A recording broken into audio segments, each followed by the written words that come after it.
Hello, my name is Alondra Mendoza, and I will give different arguments to show why prisons shouldn't be abolished. All over the world, we have rules to follow. Therefore, people who commit a crime should pay the consequences for it. My opponent says that to abolish prisons will produce a saving money for the citizens, that much money is spent on police and this could be saved.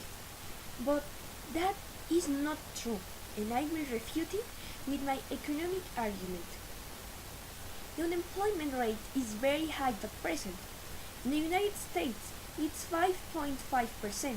In Mexico, it's 4.7%, to mention a few examples. If prisons were abolished, unemployment would increase because the prisoners would have to find a job. And what will happen when people can't find jobs? Crime would increase. People that don't find a job will start to steal, and this would affect all the population. I think we should spend money on reforming prisons and finding techniques to reduce the mistakes and flaws in the prison system to make them work more appropriately. According to Edmundo Oliveira, in his article, An Institution on Trial, he argues that prisons shouldn't be abolished. He discusses the social, legal, ethical, and psychological nature of prisons. He says that there is a necessity of punishment to criminal actions in today's society due to the high crime rates in the inner city. Just the thought of thinking that prisons were abolished is absurd. So, criminals shouldn't pay for their actions? They may live free among us? I prefer to pay with my taxes the livelihood prisons and live peacefully. Also, my opponent says that the prison's conditions are not good, but that doesn't mean we should abolish them. On the contrary, we must improve them. The solution is to reform prisons. Now, my political argument. The government established laws in a country. If prisons were abolished, we would be pushing aside the power of government, and there wouldn't be rules to respect. All would be a total chaos, and would have anarchies derived from the lack of standards. On the other hand, my social argument.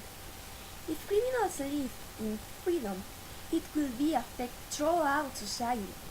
We must think of the consequences of murders, rapists, pedophiles live among us.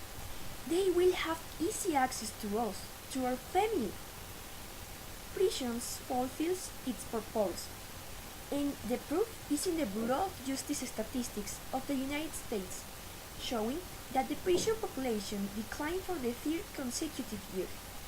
In 2012, decreased 27,770 prisoners.